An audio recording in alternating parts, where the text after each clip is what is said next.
Welcome to the latest episode of The Independent. I'm Pete Sampson, joined in Notre Dame Stadium by my co-host Matt Fortuna after Texas A&M's 41-40 victory over Notre Dame. It came down to a 4th and 11 completion, and then the ensuing extra point, which cannot be assumed.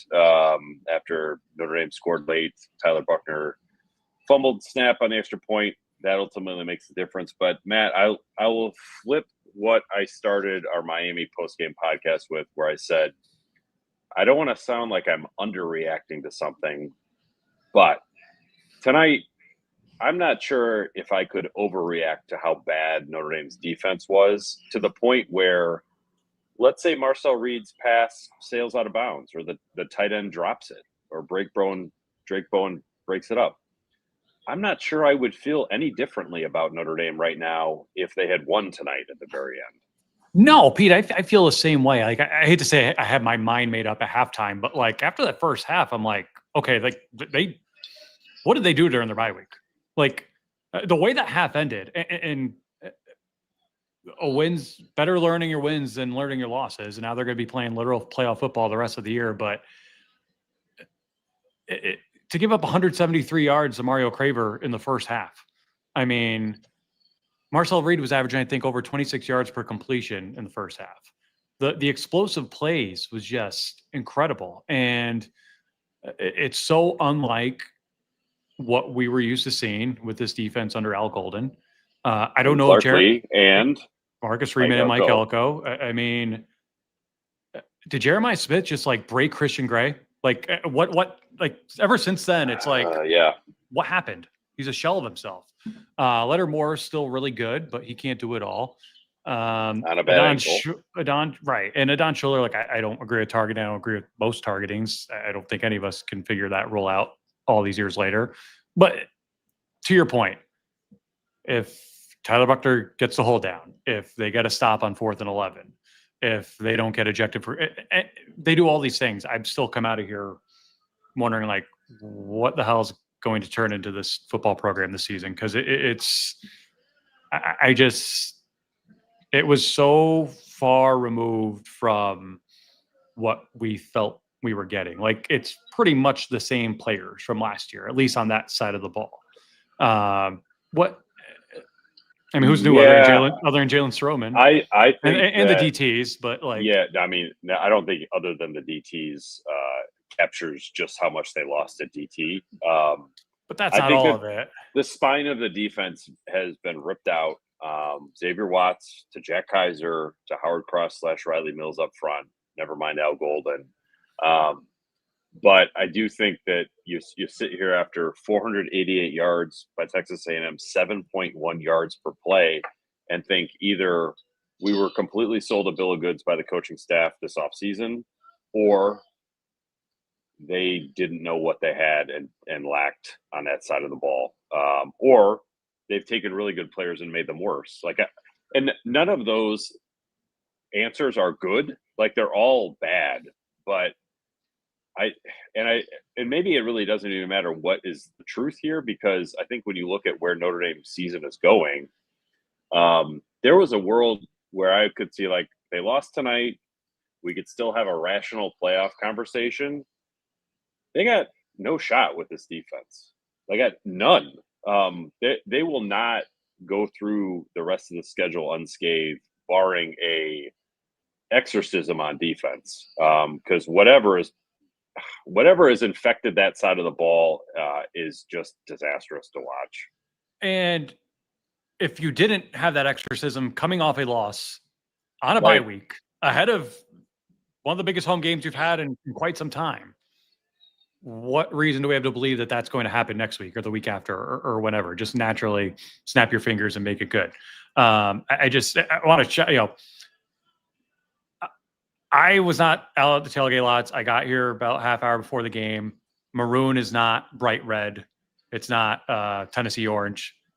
Watching the crowd from above, you can't tell how many Aggie fans there are. There were a lot. They were very, very loud.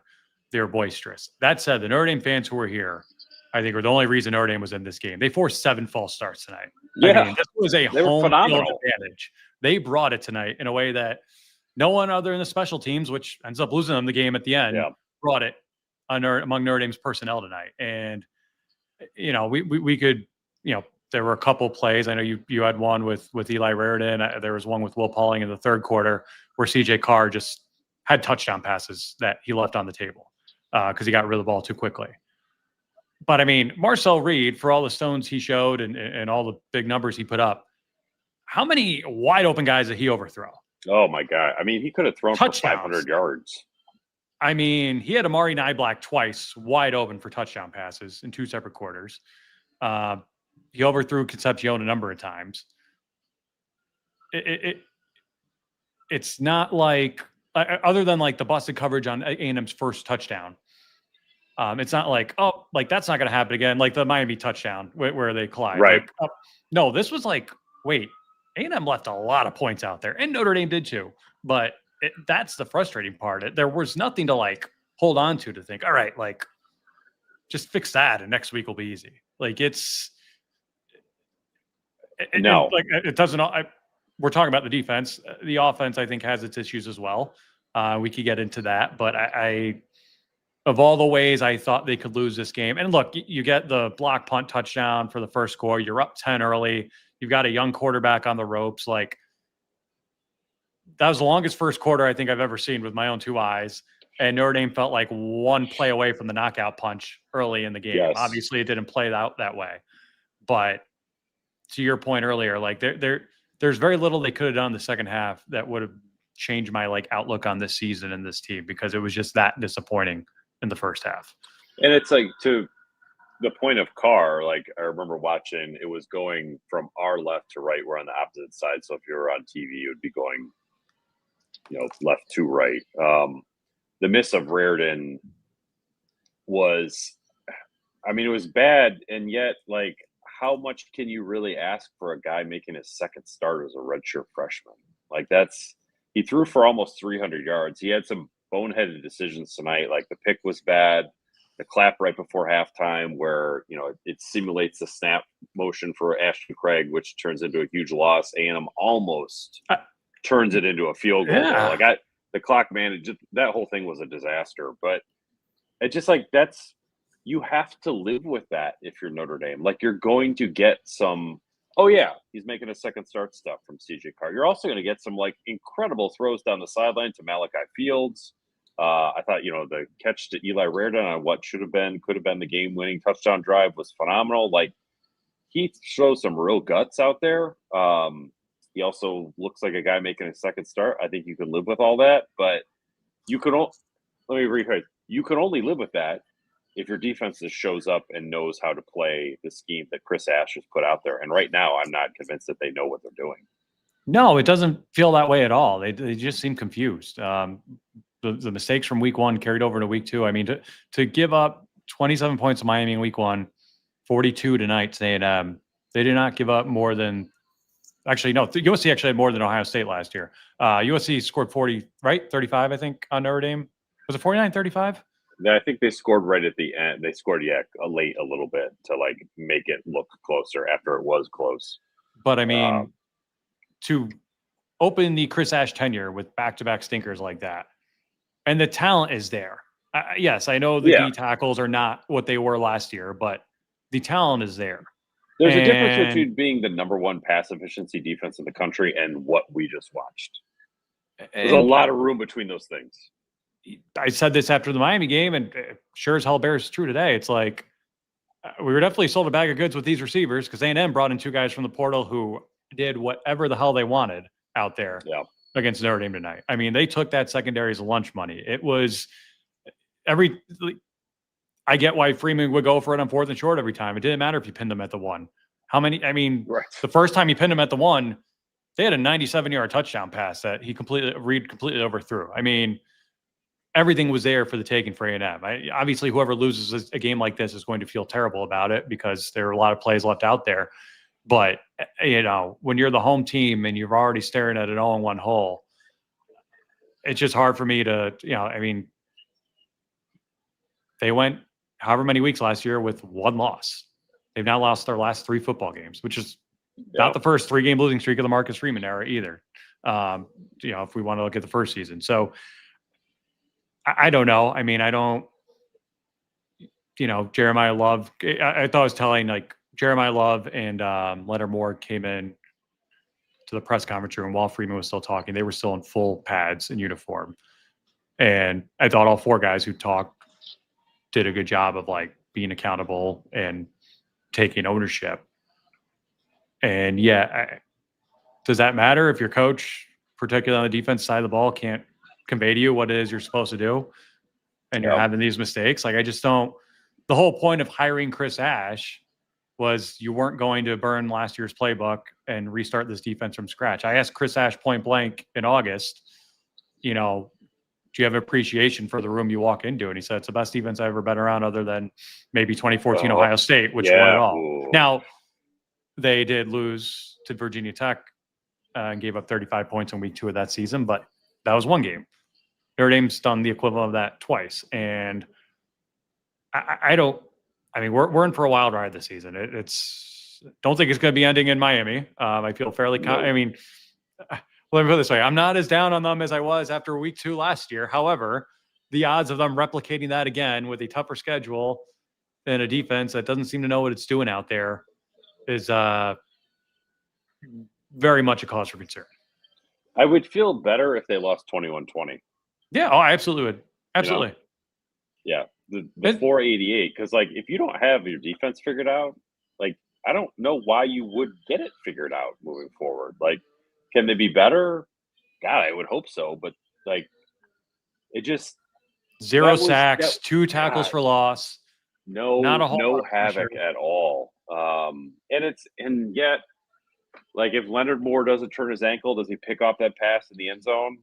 Probably. Maybe, yeah. Probably. But, like, that's not solving what the issue is. Like, they're just not good. They're not fundamentally sound on defense, and they are way too talented to have a sitter like, well, if Leonard Moore didn't turn his ankle, well, if Adon Schuler didn't get tossed for targeting, well, if Devonta Smith didn't get hurt in pregame, like, none of that matters. Like, I don't, if they just got that holding penalty that could have been called on 4th and 11, that's now going around social media, like, they shouldn't need to be one play here or there from winning a game 40-34. Like, it's just very alarming. It's like by halftime, they'd get in 6 quarters, Chris Ash's defense had given up 7 touchdowns. In the first 6 games of last season, Al Golden's defense had given up 7 touchdowns. And I asked Marcus Freeman after the game, like, is one of the things that you think about fixing with the defense how it's called and who calls it? And he said no. So this will continue to be Chris Ash's defense moving forward. But it's very difficult to sit here and think like that's going to work out. Marcel Reed finished with an average of 21.1 yards, 0.2 really, yards per completion. That's insane against the secondary. That's insane. Yeah. He was only 17 of 37, but it didn't matter. Like, yes, they held him under 50%. It was maddening. I mean, to go back to Carr, I mean, I understand you got to take your lumps with a first-time starter quarterback, but, like, plays like the end of the first half are just inexcusable. I don't care if you're Pee Wee football, Notre Dame, NFL. Like, again, I think we'd be having a similarly toned conversation right now if they win this game 43-42 or whatever, and the score's the other way. This did not look like a team that had a chip on its shoulder and was pissed off after getting pushed around by Miami in week 1. Yeah.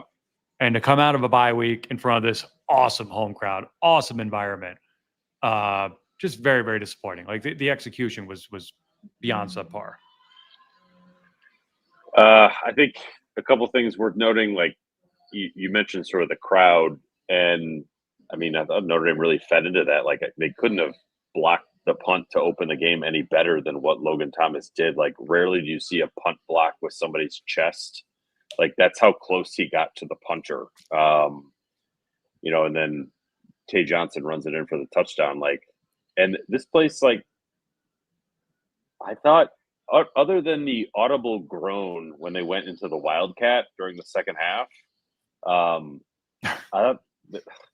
mean, the fan base showed up more than the game plan did defensively. Were you on the field at the end, or did you have to No, stay up? I didn't make it down. So I was down there, was right in the end zone where it happened, and like that was as loud as I've heard this place. Now it was probably the most high leverage moment I've been at, where like I'm right there and the play's right there and the team's on the line.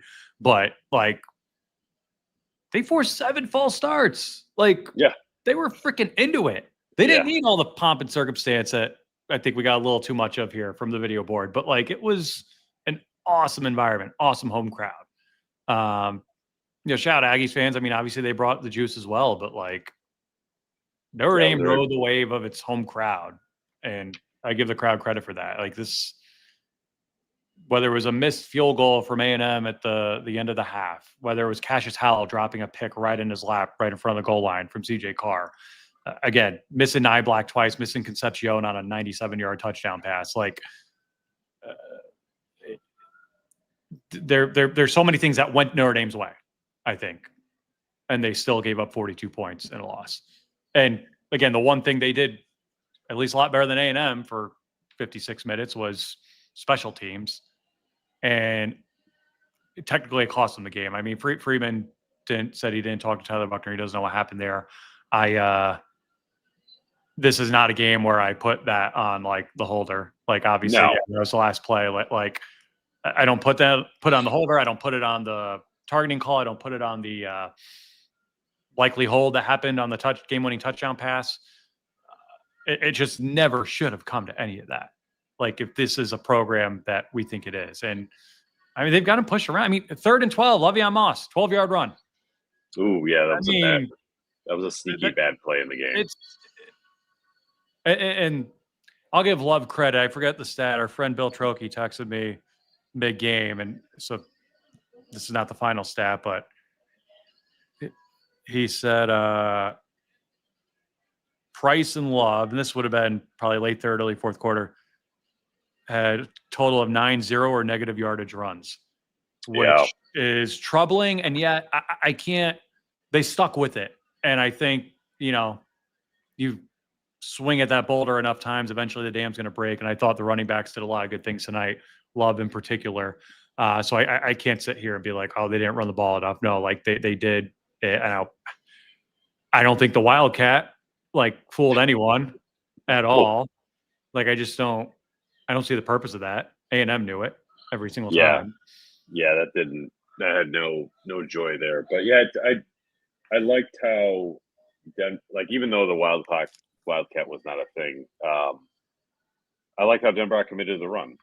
Like they made it impossible not to be stubborn with the ball on the ground. And like I asked Love post game, like what was different tonight where you felt like the running game kind of got going a little bit? It's like they gave us the ball. I know he's not trying to take a shot at No, he was, but like that's how simple it was to Jeremiah Love. Like if you give me the ball, good things happen. If you give the ball to JD Price, good things happen. And tonight, to Notre Dame's credit of taking advantage of what I think probably feels a little bit obvious, they gave the ball to their 2 best players. His 36-yard touchdown catch, you got to see that to do justice. It wasn't the best thrown ball, to put it nicely. And yeah, it's not that he caught it and scored. It's that he caught it and never broke stride. And beat a man to the end zone. It was, and again, I don't know what the hell A&M's doing there to let him run free on a wheel route, but not somebody you should turn loose. No, but I mean, it was impressive. By the way, what did we say before the game? I think you said 25 over under on touches for the 2 of them. I said 23 and a half. I'm pretty sure you won this one. I think that was just carries. They had 35 total carries. Love 23 for 94. Price 12 for 68. Love also had 4 catches. Will Pauling had 2 catches. Jaden Grayhouse had 2, which are both 2 more than they had last week. But Grayhouse didn't get one, I think, till the 4th quarter tonight, which was a little troubling. And I talked to some A&M people late in the week, and me, you, every reporter who's ever covered football, sometimes we do a great job. Sometimes we don't do a great job of like understanding the language of the people who are speaking to us. I did not talk to Mike Elko this week, but anyone who knows Mike Elko knows like this game gave him an ulcer, and he's like, if you ask him before the season, how's my team going to be? He's going to say 0-12. Like he's just, that's how he is. Yeah. And that's clearly infected his entire staff. Cause I spoke to one in particular yesterday who was basically like, yeah, we got really good receivers, but that's our only chance. Like, and I'm coming out of that thinking like in the moment, like Notre Dame really is going to win this. I know I picked them to win, but like, man, they're really down on themselves. And then it's like, well, they do have really good receivers. Were really good. But that was it. The other part, and this comes straight for the A&M sideline post-game, there is a tipping plays issue with CJ Carr that Notre Dame needs to figure out. And there's headset communication in college football right now, and A&M was all over it. They knew when he was going to run. They knew when he was going to pass, which in some ways makes his performance even more impressive. But Notre Dame, I believe, was made aware of that, if not in-game, then post-game. And they need to really fix that because I understand he's a first-time starter, but Mike Umbrock's not a first-time play caller. Right. And this is a program that played for a national championship last year. Yeah, I will be very interested to go back and watch the tape and sort of chart that out to see if that tell is what it sounds like it is. Yeah, and that would definitely not qualify as like you have to live with it as a young quarterback. But only in the sense of like you have to stamp that out if you're a veteran offensive coordinator or quarterbacks coach. Like it's not on Carr to get that fixed. It's on Gaduli and Debrock to get that fixed. Definitely. We're going to get to questions here in a minute. Before we begin with them, I want to remind you all to subscribe to The Independent on Apple, Spotify, or wherever you get your podcasts. Please leave a 5-star review, some nice comments and ratings, and continue to join us on YouTube for these live shows, which especially this season so far, become therapy sessions, to put it kindly. Would also like to thank our friends at Obvious Shirts, OBVIOUSSHIRTS.com. Get some pod merch there, quarter zips, hoodies, T-shirts, crew necks, and much more. Thanks to our friends at Obvious Shirts, proud sponsors of The Independent. Questions? And thank you to Roback.com, RHOBACK, promo code Irish for 20% off your first order. That's Roback.com for all your needs for polos, quarter zips, hoodies, shorts, joggers, all your athletic apparel. Go to Roback.com, RHOBACK.com, promo code Irish for 20% off your first order. Also like to thank our friends at DraftKings. The rivalries, the marching bands, the upsets. Saturdays just got way more fun. College football is back. You think you know the game? Put your knowledge to the test with DraftKings Sportsbook and turn your picks into big payouts. With live betting, rivalry week, odds boosts, and more, DraftKings Sportsbook has everything you need to own every Saturday. They've already got next week's lineup for Notre Dame Purdue. Notre Dame is a favorite by 28.5 points. And here's something special for first-timers. New DraftKings customers can bet $5 and get $300 in bonus bets instantly. Download the DraftKings Sportsbook app and use code INDEPENDENT.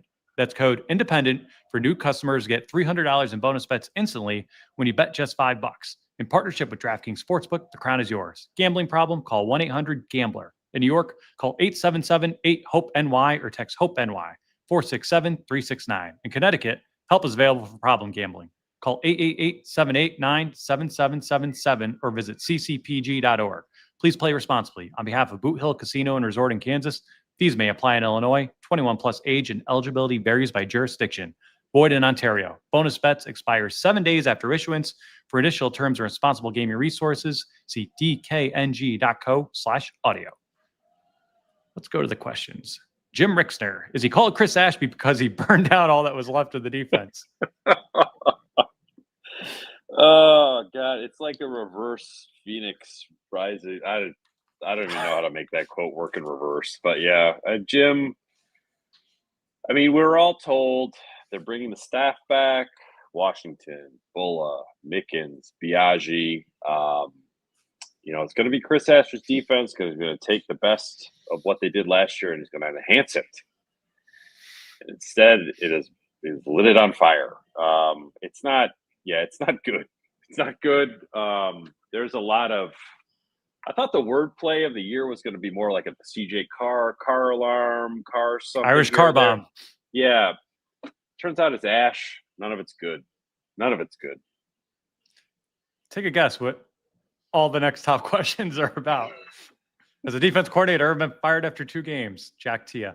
What Duke was? I'm trying to think of what game of the year Duke was in 2016, but that was preceded by 2 full seasons of Brian Van Gorder. Game 4, and he should have never made it to year 3.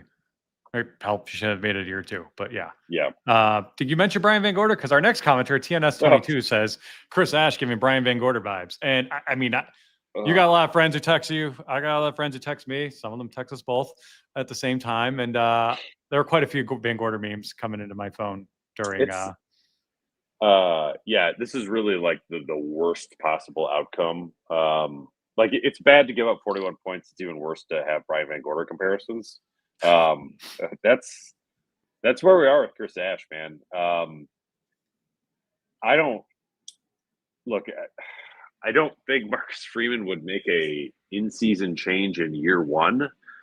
But I don't know how you can keep doing what you're doing. Like I get the like you gotta watch the tape. You're trying to enhance. You're just trying to improve. Yada yada yada. It's you're not going to get that much better. Like I don't know what the fix is here. Yeah, I don't.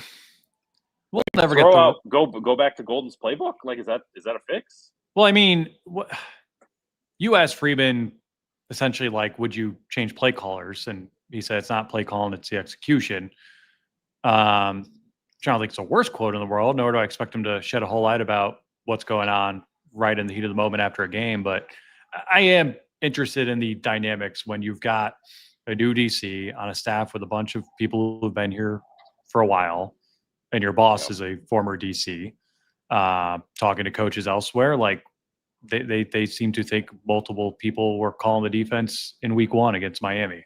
It sounded like Chris Ash really put his stamp on things in the second half of that game. Is that for better or for worse? I don't know. I mean, assuming he called the whole thing from start to finish tonight, it's not exactly a ringing endorsement. I mean, of all the ways I thought this game could unfold, and I think I may have tweeted this, and I probably mentioned some version of this already, but like 2 former Notre Dame defense coordinators in a 42-41 game.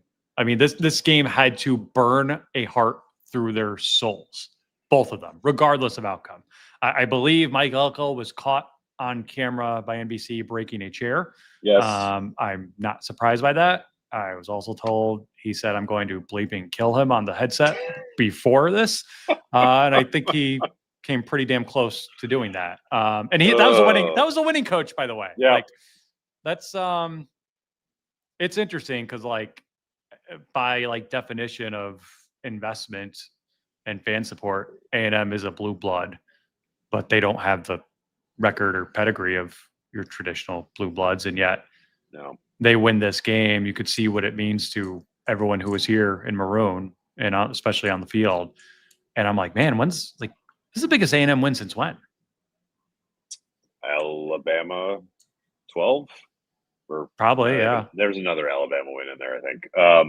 21. But a long, but like on the road, I don't know if they ever got Alabama on the road, but yeah, Johnny Manziel won the Heisman on the road, essentially. Okay. That's it. It's been this performance or this game has been a long time coming for A&M. They've been waiting this for a lot. I mean, Frank, and that's so last year. I think Notre Dame had some like first in 31 years moments. Mm-hmm. First major bowl win, beating the SEC champs. You're going to the national championship game for the first time in 12 years. Like the whatever magic dust that season had to it is long gone, and I think we assumed that it would be more of a new standard of Notre Dame football. Not that you're always going to get a strip sack kickoff return on the other side of the second and third quarter like you did against Georgia. You're not always going to hit the game-winning field goal against Penn State. Like that, the good juju of that is obviously gone. But like, I just can't believe that they have crashed and burned defensively as much as they have.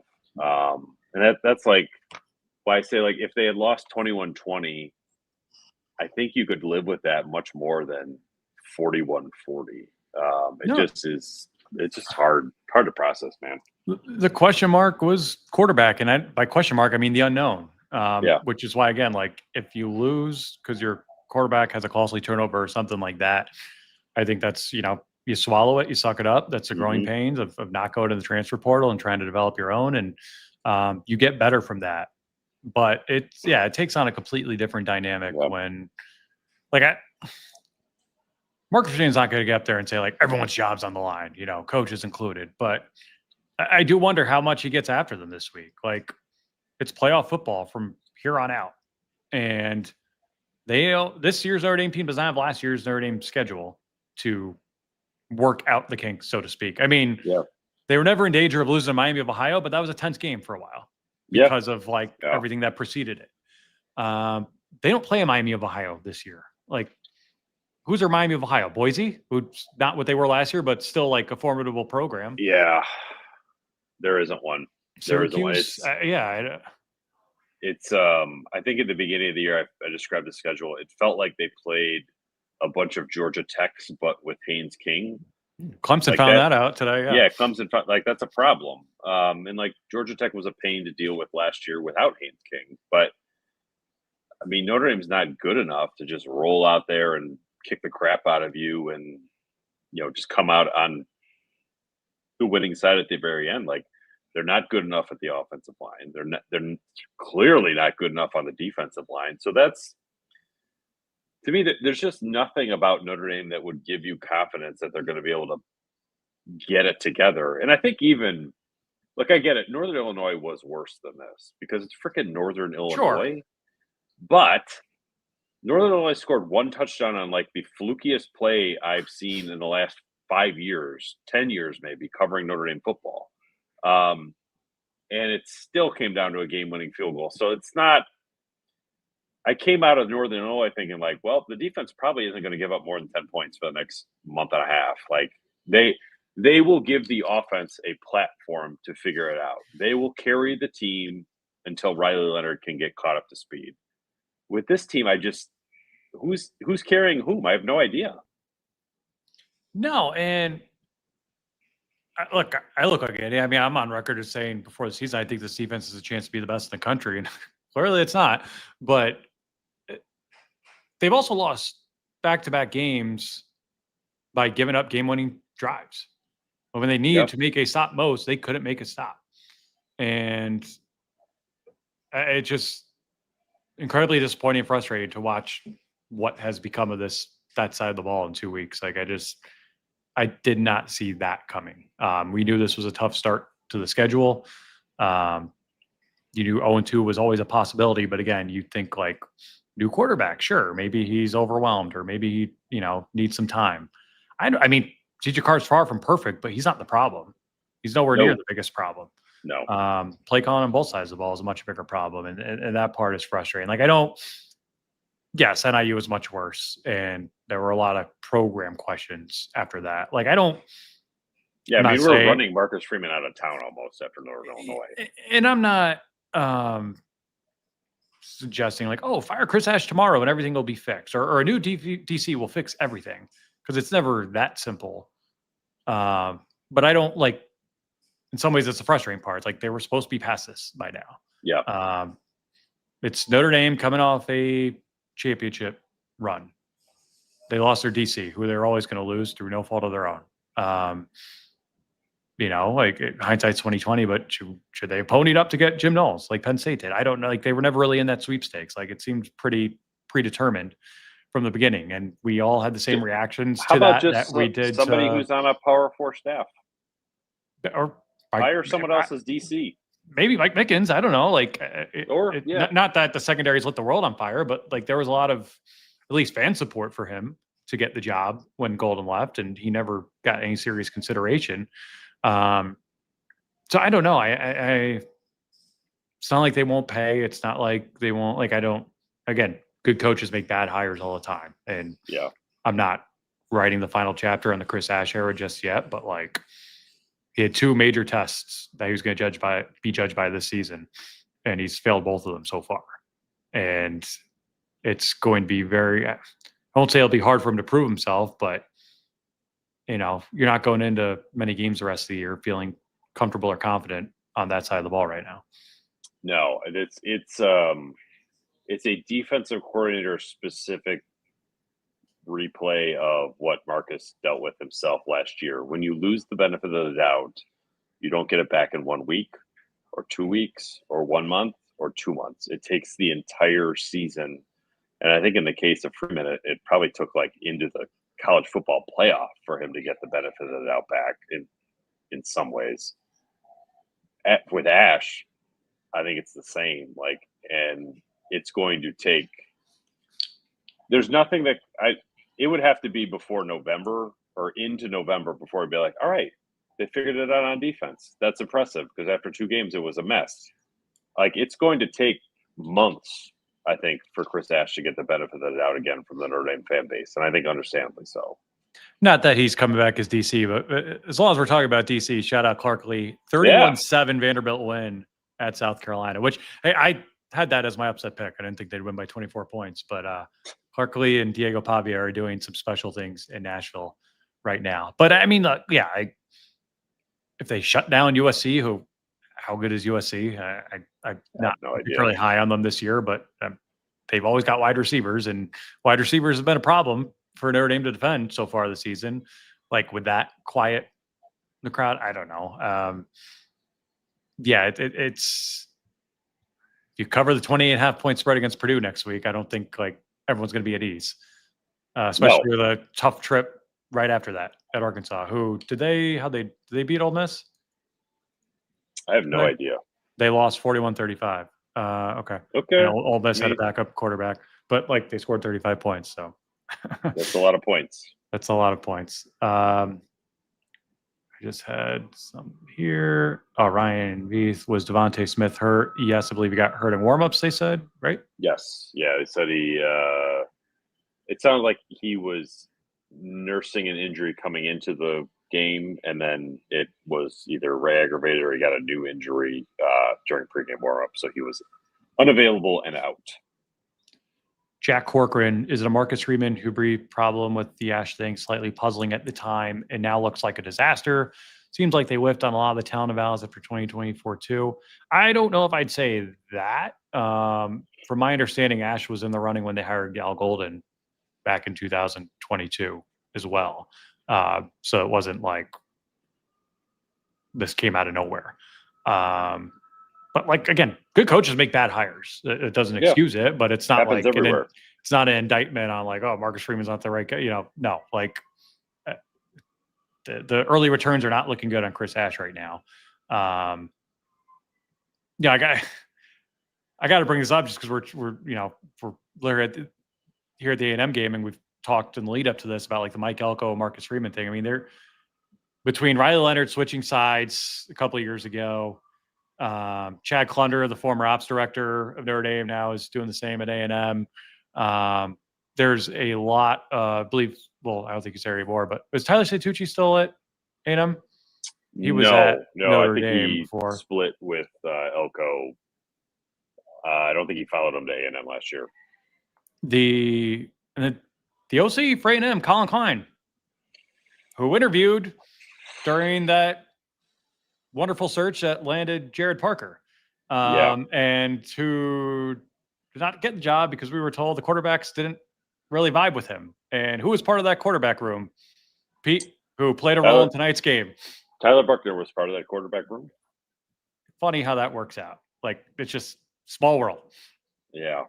Yeah, that definitely. And I feel terrible for Buckner. I do. It's just brutal. I would feel worse if it was a 21-20 game, because then it's you lost the game. Whereas now it's no, I would list 10 people ahead of you who lost the game. 100%.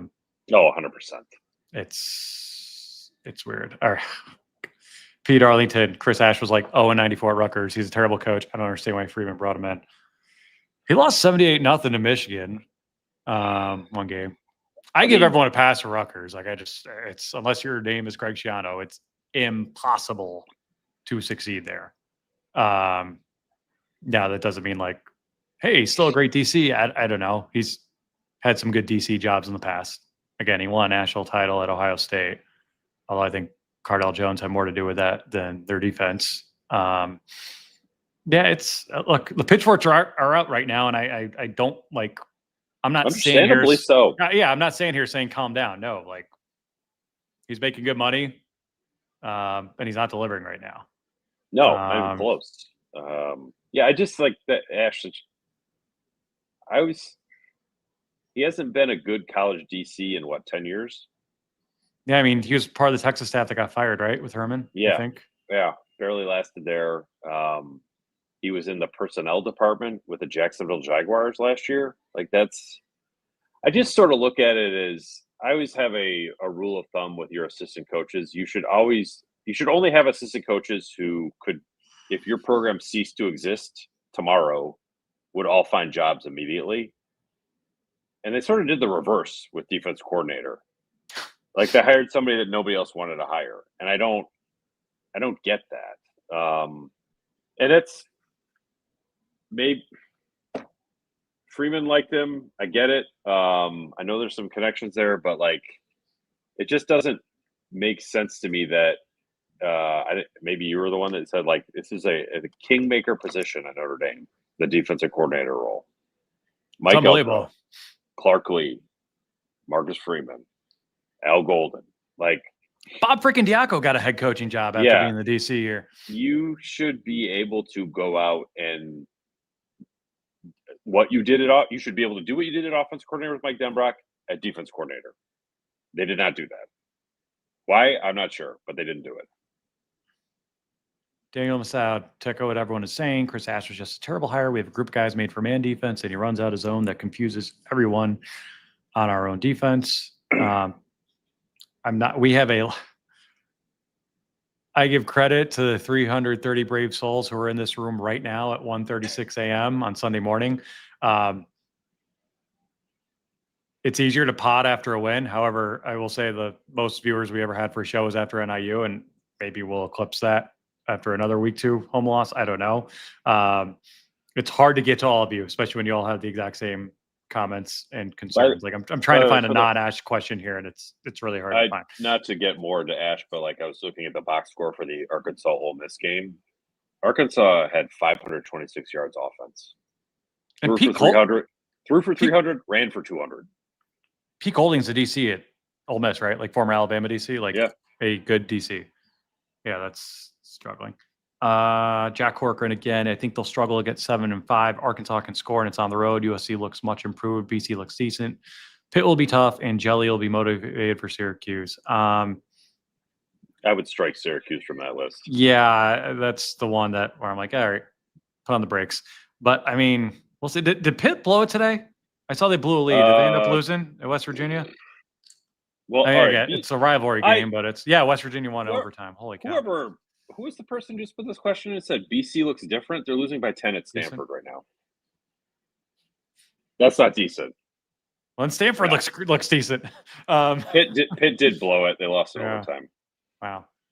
I'm trying to find a non. Here, Sticks and Stones Golf. What will it take to get Clark Lee back? Marcus Freeman going to the NFL and Clark continuing his rise at Vanderbilt to then get the Notre Dame head coaching job, which I think we're years away from happening. But yeah, Clark, good on Clark. Like we need some positivity in this room right now, and like just the mention of our bald brother is doing that. Marcel Reed stinks at that defense, made him look like 2012 Johnny Football. I don't think he stinks. I don't think he looked like 2012 Johnny Football. I see the point. He left a lot of meat on the bone, but like he's a tough guy. Like, he knows how to bide his time back there. I mean, I thought short of a completely busted play, there was no chance in hell they were converting that 4th and 11, and then they do it to a tight end in a play that I believe the tight end said post game they have not run yet.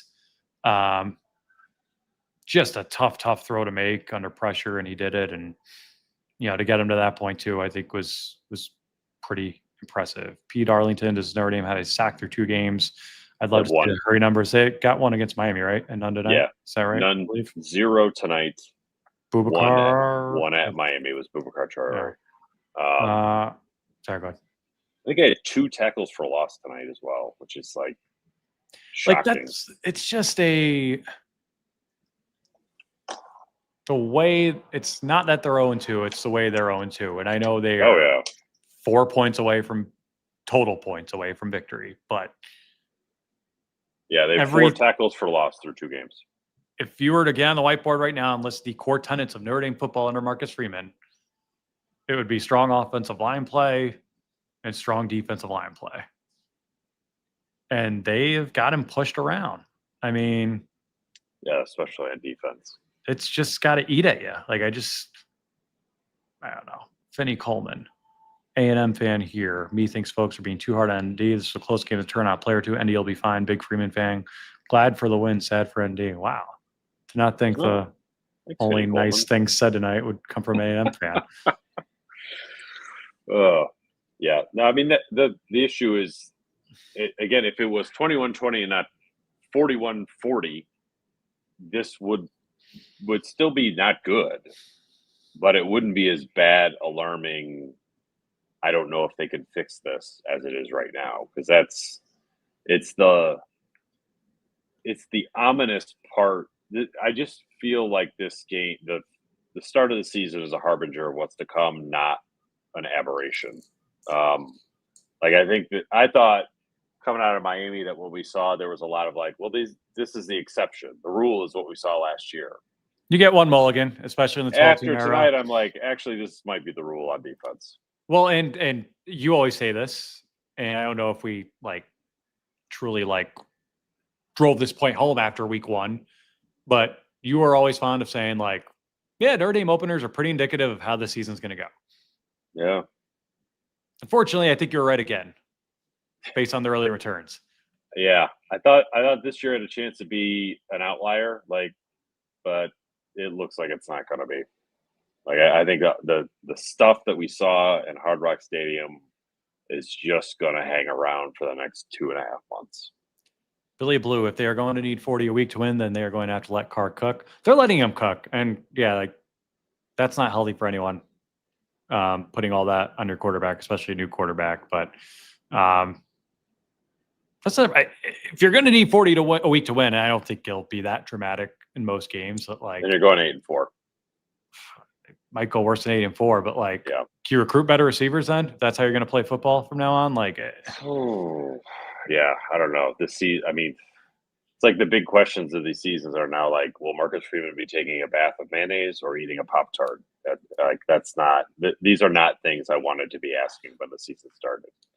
Someone tweeted at me something to the effect of, we're destined for the Pop-Tarts Bowl this year.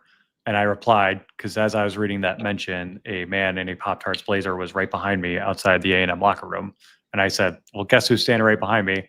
And he went up to someone at A&M right after and said, wanted to introduce myself. I had you when you were at this school years ago, yada, yada, yada. He goes, but we will not be having you again, I don't think, after a game like tonight. Left unsaid. And all of that is one team here might be destined for that. And it wasn't the winning team. No, there was a Pop-Tarts Bowl rep at the Miami game last week, too. The best job in not just sports, I think, in the world. Bowl reps. Yeah. Yep.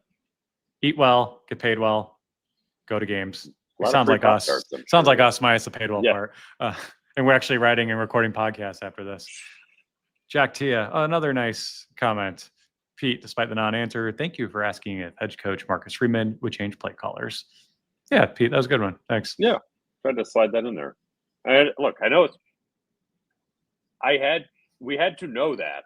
And the answer was no, and I knew the answer would be no, but sometimes you just have to get the answer that he's going to say anyway to get on the record, because it was. If you're not asking, you're not trying. You never know. He may get into the office tomorrow and watch the tape and be like, well, actually, he watches it tonight. He may get in there and be like, oh, yeah, we got to change play callers. I don't know. I don't know I don't know what. There are some games where you watch them back and you feel a little bit better about where Notre Dame is. Sometimes you feel a little bit worse. After Miami, I kind of felt no, this backs up what I thought live. There's a good team in here. Tough spot. They lost. Whatever. Life goes on. I think watching back this one, you're gonna be like, "Holy crap!" Yeah. Like you said, Marcel Reed could have thrown for 672 yards. Like that's the plays that weren't made tonight. I'm not saying they're more alarming than the plays that were, but like they add to the concern, and that is already extremely elevated right now. Jason Z, you submitted this question at 1:03 a.m., so you're probably drunk. Worst Freeman loss ever by far. Did you just start following this program? Is this No, Jason, it's not. It's not even the worst home opener of the not last the worst 2 week? years. It's not the worst week 2 home loss of the last 2 years. Yeah. Yeah. I mean, this is not. I'd put 2 of the 3 Ohio States as like the most forgiving losses. Yeah. Maybe Miami right behind that. Maybe this right behind that. Maybe USC with Caleb the first year. But like, it's not the worst. It's not the worst. This is. I don't want to like kick a man or program all these down, but like, yeah, no. If we're ranking losses of the Freeman era, and there haven't been a lot, but like the ones that have happened are terrible. And this was terrible, but it wasn't terrible to that degree. No, it's just it's a different kind of terrible because we all know what we're watching. We're watching a season go down the tubes right in front of us. Right after the high of last year. When it's September 13th. Like, that's a different kind of suck than the other losses. So I don't I understand kind of where Jason Z is coming from. Like, it is maybe the worst in a way, but it is not empirically the worst. So we cautioned against it, but we did speak out loud all off season of like, okay, what's different between this and 2013, the last time they played for a national title, right? Like the program is clearly on more stable footing. They're investing more. They care. Last year did not feel fluky the way 2012 did. It was a tumultuous offseason after that. This was a quiet offseason. And then Notre Dame went 9-4 that year and just never really, it was a very meh season, right? It wasn't like, oh, they're a step away from winning it all. It's like, no, they're more of like a upper middle of the pack, so to speak. Yeah. And you began to feel that. I mean, you knew once Everett Golson got, kicked out of school, it was like, all right, we're going to have to brace ourselves here for some bumps in the road. But like that Michigan game, I think in week 2, where they gave up like 41 points and they didn't tackle well. And that ended up being not a particularly good Michigan team. And same with Oklahoma, where they give up 30 something points at home. And it's like, all right, end of September and this season is just, pretty much everything you thought you could do this year is off the table. That's what it feels like. And yet the expectations for this team are much higher than they were for that team. No, it feels like it. The expectations are higher because I've seen most of this personnel succeed just a year ago. Mm-hmm. I have more faith in this team to maybe win out and go 10-2 and seek into the playoff. Not saying that's going to happen, but like it is possible. Whereas you knew that 2013 team was not. But I'd say that all like I think they brought back maybe 7 starters or so from what was the number 1 scoring defense in the country and the same coordinator. But like the big issue with that team, from everything I gathered, and both in real time and after the fact, was like, leadership, right? Like you lose a Manti Te'o, a Capron Lewis Moore, like these big personalities, these big voices, and there's just no replacing that, no matter how hard some may try. And we've talked ad nauseum all off season about, who are going to be the captains on this team. They lost so many guys who kept that ship from sinking after NIU last year. Like, who are going to be those guys? And you even asked Marcus Freeman after the Miami game, like, did you see from your captains in game, like, what you need to see? And of course he said, yeah, even though there's no real, like, you can't prove a negative, like, unless someone does something stupid. Like, I think that's a very real question moving forward with, I mean, who came out today? Not saying they're not leaders, but I don't think any captains came out. Drake Bowen did. Drake Bowen did, I'm sorry. Out. Yeah. Which, look, Jeremiah, Leonard, CJ, and Drake. Drake is a captain. But, like, right. Is there a Jack Kaiser on this bunch? Is there a Riley Mills on this bunch? Xavier Watts, right. Riley Mills, yeah. Riley Leonard, a guy who's got battle scars. Yeah. This is and I think we on our podcast post Miami when we had Mike Golick Jr. on, I asked like when your captains don't play well, what effect does that have on a team? And he's like, it kind of messes with your head a little bit when you're like, if that guy is not doing it, like who's better than me, like what am I supposed to hold on to here? And I think that there's probably a lot in the Notre Dame locker room right now where just like, well, crap, if our defensive lineman who's a captain isn't getting any pressure, if our linebacker who's a captain is, beat for the game-winning touchdown, I'm not, putting all this on Drake Bowen or Donovan Heinisch, or Don Schuler gets the targeting penalty. Like the captains just haven't been able to do what, like, they're not carrying the team through rough waters the way, which is what you need captains to do a lot of times. And that's a little bit alarming if you're Notre Dame, because the rest of the roster is kind of looking around and be like, all right, do I need to do this? Like, I think Jeremiah Love's fine. Like, Jadarian Price is fine. But, like, the rest of it, you're just sort of like, man, I don't know. It's that's a sort of sneaky alarming part of the season right now. Jack Corcoran Fields is good, but A&M and Miami showed the value of having fast, twitchy guys outside of Faison. We don't have that. Outside of some Raritan catches, we do nothing over the middle. Yep, completely agree with you. We have another comment right after this, Jack. I also think Love has been bad. Price is a more reliable back. Feels like Love is pressing for highlights instead of just taking what is there. I don't know if I go that far, but the man needs to tie his helmet. But between the hurdles in week one and pre-week one and losing his helmet twice and then drawing a penalty on a late hit early in the game, he doesn't lack for drama. I'll say that. But I don't think he's pressing for highlights. At least that's not how I interpret the way he's played. I thought the guy, I think it says a lot about your running back and your commitment to the run when you can have as many negative or not positive plays as they did, and you stick with it and you make plays when it matters most at the end. This game is on a lot of things. Running back position is not one of those things. It's probably the thing I come out of this feeling best about. Let's see. A lot of more Ash. Gig'em. Couple Carson Hobbs posts. All right, this one's through Jason Z. Well, you said it was the worst loss to Freeman era, so I don't know if I want to take you seriously anymore. No offense. It's late. We're all feeling it. Worst pass rush of the BK and Freeman eras too. Ooh, that's I don't know. I'm trying. They didn't get a sack until week 4, I think, in 2016. Yeah. Well, what happened then? In week 4, they fired their defense coordinator, who had an NFL background. Yeah, that was the worst.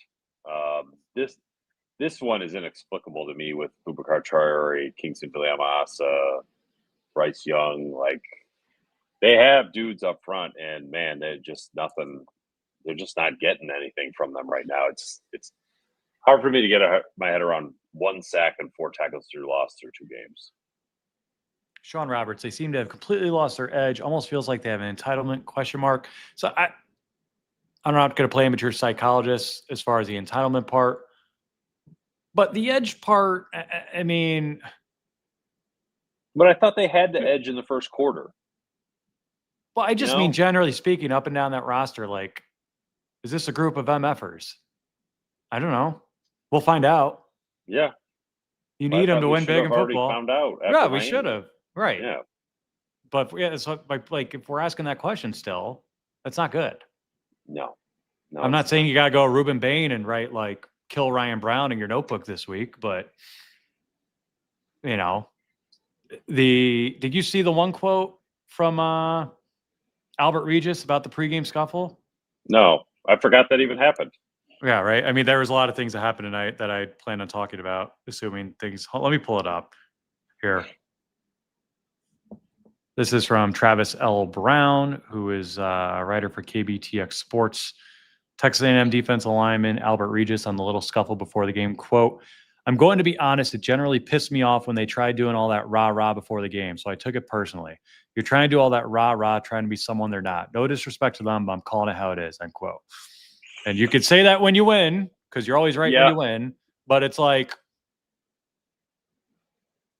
people in Notre Dame's locker room better read that and take it personally. Yeah.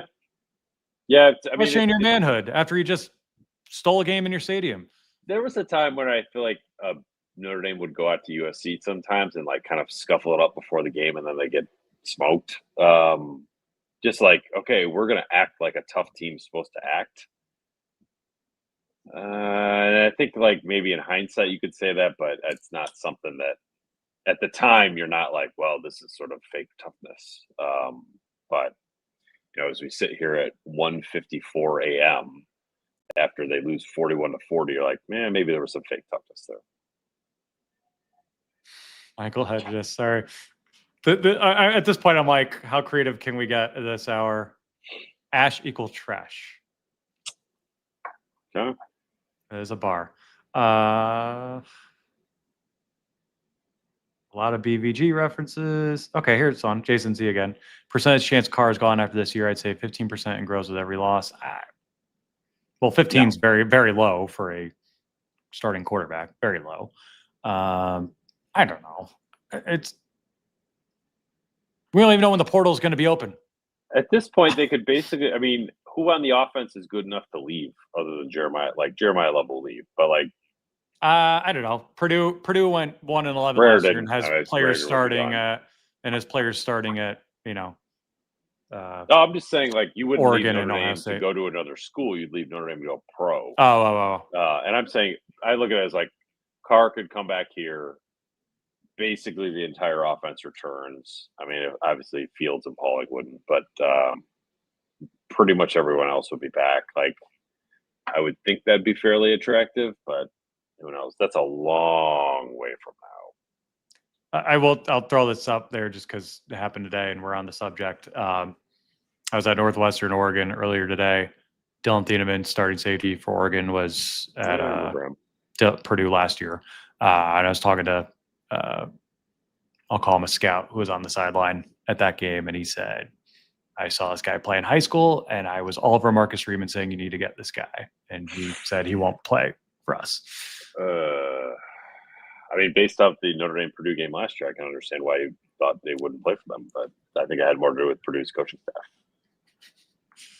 Sarah McGuire, tuning late. I did not see the game. I had tickets to the show in Chicago. What show?